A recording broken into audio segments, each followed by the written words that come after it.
Hello नमस्ते to all. मैं रजत राणा आप सभी का स्वागत करता हूं हमारे यूट्यूब चैनल हिमाचल स्टडी पे। इस वीडियो पे मैं बेसिकली बात करूंगा Himachal police sub inspector mains के बारे में। जो मेंस रहता है हिमाचल पुलिस सब इंस्पेक्टर का, जैसे कि हमारा जो प्रोसीजर रहता है कि पहले प्रीलिम्स होगा, उसके बाद हमारा फिजिकल रहता है, उसके बाद हमारा मेंस रहता है। ठीक है।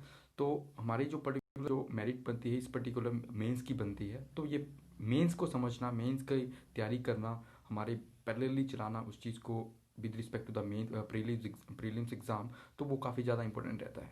क्योंकि जो मेन जो मेरिट लेके आता है वो हमारा एग्जामिनेशन ही लेके आता है।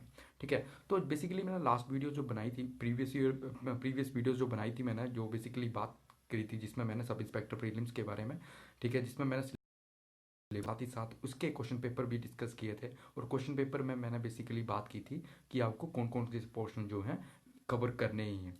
ठीक है। इसी के साथ उन्होंने उनके मैसेजेस आए मुझे कि हाँ प्रिपेयर, ट्राई फॉर द, मतलब give guidance for the mains examination also. तो उसकी बात मैं करने आ रहा हूँ। ठीक है। स्टार्ट करने से पहले मैं ये चीज़ बताना चाहूँगा कि मैंने अभी तक Himachal police sub inspector exam का मेंस नहीं दिया हुआ है, but though I was preparing for the mains examination as well after my prelims. Even मतलब मेरा फिजिकल होने से पहले मैं अपना उसकी मेंस एग्जामिनेशन की तैयारी कर रहा था, बिकॉज आई वॉज श्योर कि मेरा अपना जो प्रीलिम्स उसका हो जाएगा। बट या मतलब मैं क्या नाम है, फॉर द अनफॉर्चुनेटली मेरा फिजिकल क्लियर नहीं हो पाया। ठीक है। तो मुझे उसका आइडिया है, थोड़ा सा आइडिया था, तो मैं उसको आपके साथ साझा करूँगा। आपको अच्छा लगे तो ठीक है, नहीं लगे तो that is up to you. Okay. तो बेसिकली मैं बात करूँगा, करने से पहले मैं बेसिकली चाहूँगा कि एक पर्टिकुलर जो कोट है उसको एक आपके सामने बताऊँगा कि take risk in your life, if you win you can learn, and if you lose you can guide. ठीक है। तो मैं इसमें सेकंड कैटेगरी में हूँ। ठीक है। मैंने लूज़ किया है, lose I I couldn't able to clear the physical examination, but yeah I can guide you, hopefully कि मैं पहली में भी आ जाऊँ। ठीक है। सो आपको भी मैं अपने साथ ही हूँ जो तैयारी कर रहे हैं साथ ही साथ। चलो ठीक है। So let get start. तो बेसिकली अगर हम बात करते हैं Himachal police sub inspector mains की, इसमें इट हैज़ टू सब्जेक्ट्स। ठीक है। That is the Hindi, English and the Hindi. English जो है basically that is 42.5 marks and Hindi is also 42.5 marks. ठीक है। साढ़े बयालीस नंबर की होती है, टोटल 85 मार्क्स का हमारा मेंस का एग्जामिनेशन होता है। ठीक है। इसी के साथ अगर मेंस एग्जामिनेशन की बात करें तो 15 नंबर की उसके बाद जो होती है वो हमारी डॉक्यूमेंट रिवेल्युएशन होती है, जिसमें डिफरेंट डिफरेंट जो डॉक्यूमेंट्स होते हैं उससे रिलेटेड हमें जो नंबर्स मिलते हैं अभ्यर्थियों को, और फाइनल मेरिट में नाम, फाइनल मेरिट रिवेल्युएशन के नंबर के अकॉर्डिंग। ठीक है। तो ये था एक पर्टिकुलर सिनारियो कि क्या क्या चीज़ें जो हैं वो मेंस एग्जामिनेशन में आती हैं। ठीक है। पहले हम बात करेंगे कि इंग्लिश का सिलेबस क्या है, कि what is the syllabus of the English. ठीक है। अगर इंग्लिश की सिलेबस की हम बात करें तो पहले नंबर पे आता है ऐसे ऑफ 300 वर्ड्स का आता है। ठीक है। 300 वर्ड का ऐसे आता है। ठीक है। ये तो यार, इसके लिए मैं सजेस्ट करूँगा कि do regular in touch with the अपना वो जो होता है ना, न्यूज़पेपर, इंग्लिश न्यूज़पेपर। अगर क्लियर एंड प्रिसाइज की मैं बात करूँ तो सिंपल न्यूज़पेपर भी कर सकते हो हम यूज़, जैसे कि हमारा इंडियन एक्सप्रेस है, यहाँ पे ज़्यादा चलता है। तो Tribune you can also, I recommend you कि ट्रिब्यून को भी पढ़ो। ठीक है। ये ज़रूरी नहीं है कि द हिंदू ही पढ़ना हो तभी जब तुम एक शेक्सपियर बन पाओगे। ठीक है। तो do read English news paper to improve your English, and it will improve your essay also, because it will guide you कि एक पर्टिकुलर जब हम एडिटोरियल पढ़ते हैं तो एडिटोरियल में जो एडिटर्स ने लिखा होता है पर्टिकुलर एडिटोरियल, तो उसमें एक पैटर्न सा पता चलता है कि कौन सा मतलब हमारी जो ये होती है ना, हेडिंग्स होती हैं, हेडिंग्स किस तरह से दे रहा है, नेक्स्ट पैराग्राफ को कंटिन्यू कर रहा है तो किस तरह से कंटिन्यू कर रहा है, ये नहीं कि एकदम से स्टार्ट कर दे रहा है। तो ये चीज़ आपको ध्यान में रखनी है। ठीक है। तो इसी के साथ हमारा पैसे राइटिंग आएगा कि एक पर्टिकुलर पैरा दिया होगा and we have to write that particular para in 1/3 of the that particular. अगर 400 वर्ड जैसे 300 वर्ड का है तो हमें 100 वर्ड में लिखना है। ठीक है। उसी तरह से प्रेस राइटिंग के लिए भी मैं बोलूँगा कि प्रेस राइटिंग को at least you have to read 2 times, 2 और 3 टाइम्स, जब तक समझ ना आए।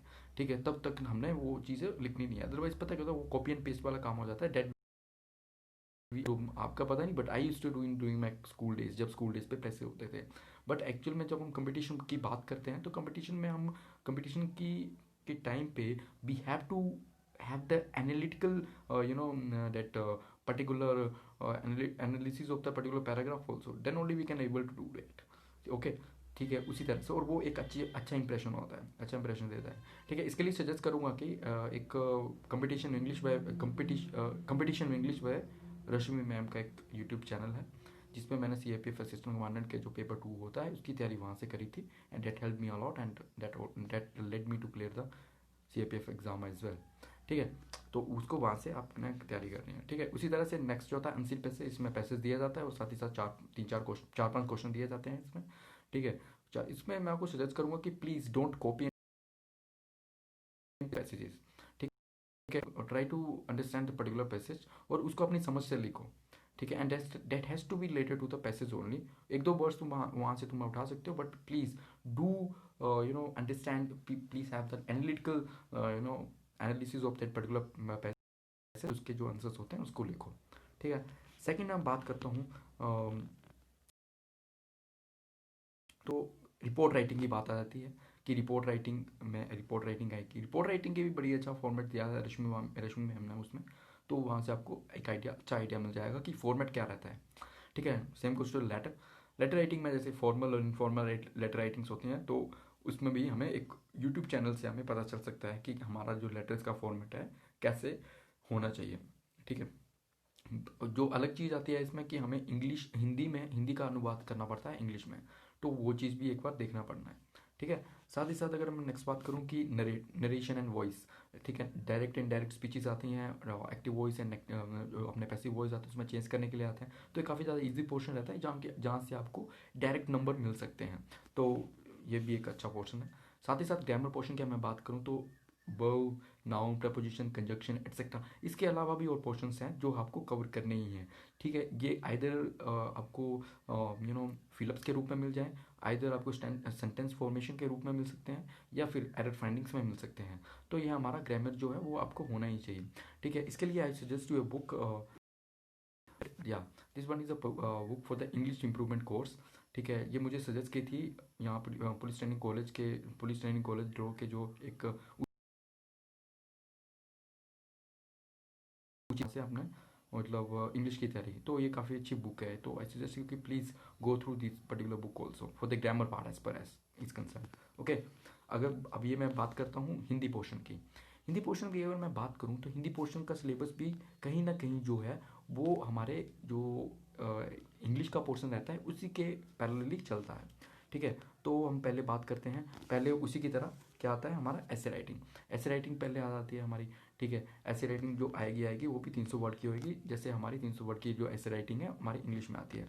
सेकंड हमारा आता है जिसमें दो दो अलग चीज़ें जो आती हैं, डेट इज़, हाँ, गद्यांश की व्याख्या, जो एक पर्टिकुलर एक पैराग्राफ दिया जाएगा उसकी हमने व्याख्या करनी होती है सप्रसंग।